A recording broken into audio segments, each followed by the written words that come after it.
오늘 우리에게 주신 하나님의 말씀은 열왕기상 6장 14절에서 22절입니다. 열왕기상 6장 14절에서 22절 말씀 한 목소리로 읽겠습니다.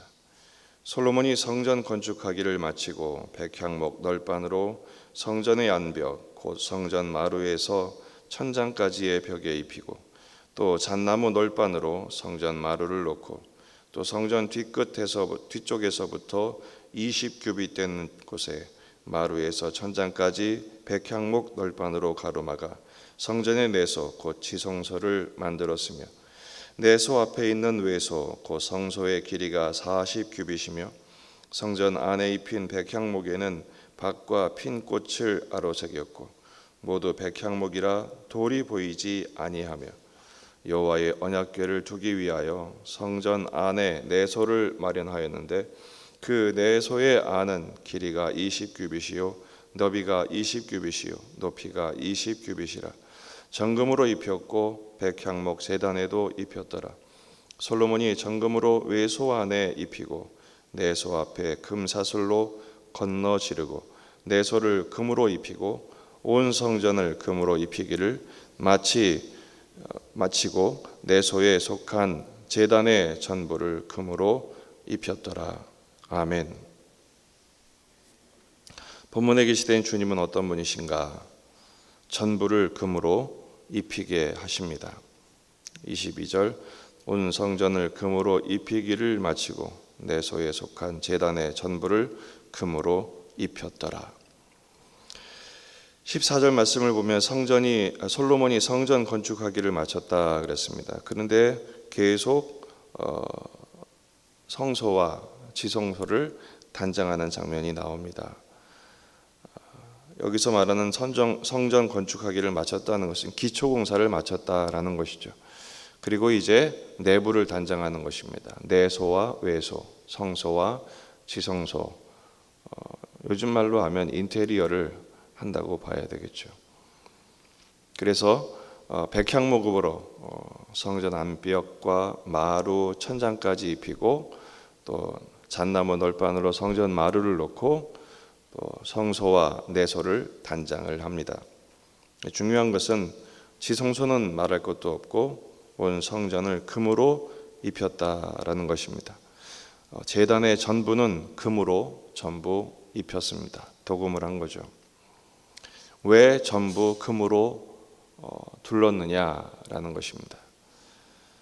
역대기에 보면 지성소만 순금 600달란트가 동원이 됩니다.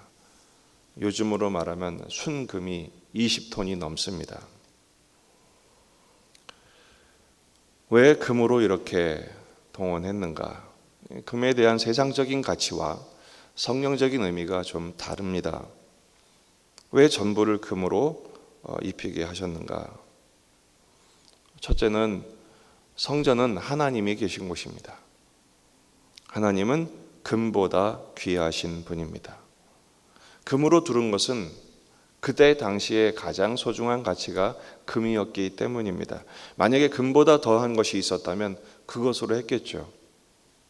금이 귀해서가 아니라 하나님은 금보다 귀하신 분이십니다. 금으로 만들어서 성전이 귀한 것이 아닙니다. 가장 귀하신 하나님이 계신 곳이기 때문에 가장 귀한 것으로 두른 것이죠. 여기서 우리는 한번 질문해 보아야 합니다. 우리는 하나님을 금보다 귀한 분으로 여기고 있는가? 그 하나님을 예배하는 것, 그 하나님을 경외하는 것을 그 어떤 가치보다 소중한 것으로 여기고 있는지를 생각해 보아야 합니다. 요즘은 예배보다 더 중요한 것이 많아졌죠. 하나님보다 더 소중한 게 많아졌습니다. 그래서 예배를 소홀히 여깁니다.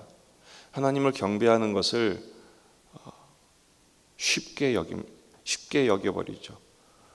하나님을 경배한다는 것은 가장 어렵고 가장 귀하고 가장 우리의 모든 것 최고의 가치를 동원하여 최고의 영광을 돌리는 것이 경배고 경외고 예배인데 우리는 세상 것으로 대체해버리는 그런 어리석음을 범할 때가 많습니다. 하나님을 가장 소중히 여길 때 하나님도 우리를 소중히 여겨 주십니다. 역대상 29장 3절에서 5절, 성전을 위하여 준비한 이 모든 것 외에도 내 마음이 내 하나님의 성전을 사모함으로 내가 사유한 금, 은으로 내 하나님의 성전을 위하여 드렸노니 곧 오빌의 금 3,000달란트와 순, 은 7,000달란트라. 모든 성전 벽에 입히며 금, 은긋으로 만들어 장인의 손으로 하는 모든 일에 쓰게 했다. 다윗이 평생의 전리품을 하나님께 드리죠. 그의 금 3,000달란트, 은 7,000달란트. 다윗이 그렇게 금을 드렸던 것은 그 앞에 가장 중요한 이유가 있어요. 내 마음이 내 하나님의 성전을 사모함으로. 금을 드린 게 아니라 사랑을 드린 것이죠. 어떤 분들은 내가 돈이 없어서, 헌금할 돈이 없어서 예배를 못하겠다 이런 말씀하시는데 그것도 사실은 잘못된 것입니다. 하나님은 돈을 받지 않으십니다. 우리 사랑을 받으시는 거죠. 우리의 마음을 받으시고 우리의 전부를 받으시는 분이십니다. 두 번째, 왜 금으로 이렇게 두르게 하셨는가? 금의 가치 때문입니다. 금이 가치 있는 이유는 희귀성이죠. 모래는 많지만 금은 귀합니다. 더 중요한 것은 불변성입니다. 금은 변하지 않습니다. 그래서 성전을 그토록 금으로 동원하는 이유는 예수님의 신성을 설명하기 위함입니다. 예수님은 변함이 없으십니다. 변함없이 우리를 사랑하시죠. 예수님의 나라, 예수님의 약속, 예수님의 말씀은 변함이 없으십니다. 신실하시죠. 끝까지 이루십니다. 시작하시면 완성하신 것과 다름이 없습니다.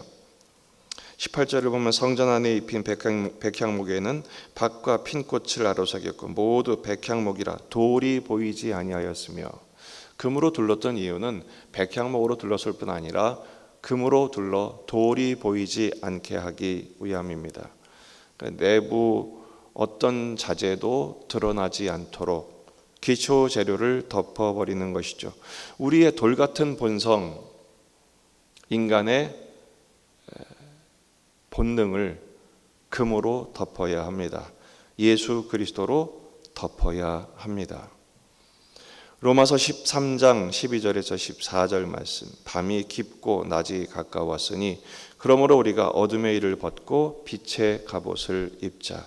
낮에와 같이 단정히 행하고 방탕하거나 술 취하지 말며 음란하거나 호색하지 말며 다투거나 시기하지 말고 오직 예수 그리스도로 옷 입고 그랬어요. 예수로 옷 입자는 것입니다. 금으로 덮는 것, 이것은 예수로 옷 입는 것의 상징적인 표현입니다. 내가 드러나서는 안 되죠.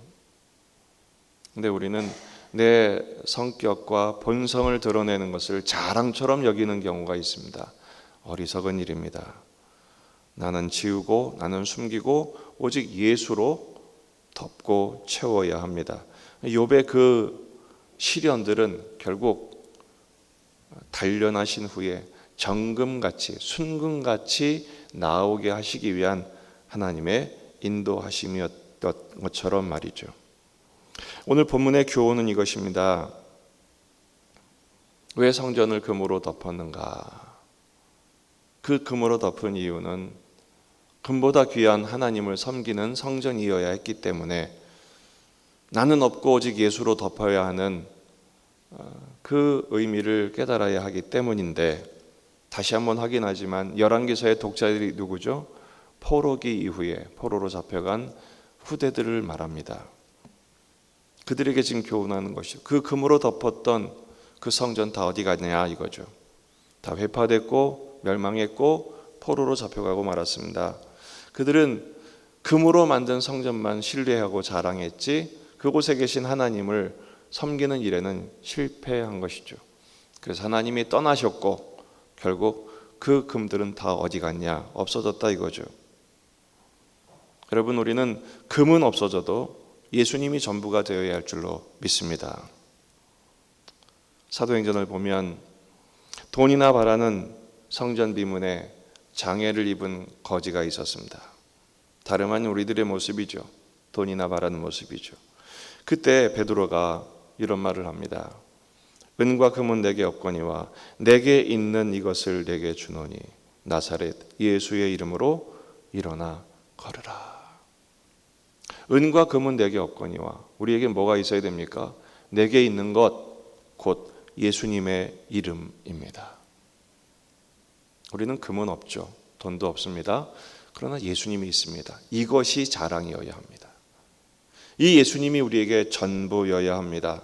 우린 이렇게 말할 수 있어야 됩니다. 우린 가진 것 없다. 그러나 예수는 부자다.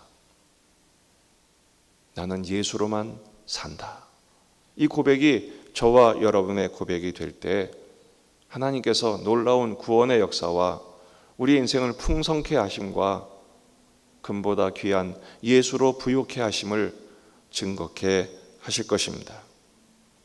그 주님을 예배하고 그 주님으로 채우며 그 주님을 닮기 위하여 우리의 남은 인생을 전부 기꺼이 내어드릴 수 있는 저와 여러분의 삶이 되기를 주의 이름으로 축원합니다. 기도하시겠습니다. 오늘 말씀을 붙들고 우리 자신과 가정과 교회와 이 지역의 복음화, 민족의 복음화를 위하여 전쟁이 멈추고 평화가 도래할 수 있도록 이번 한 주간 주 예수와 동행하는 삶을 살기 위하여 기도하십시다. 다 같이 기도하겠습니다.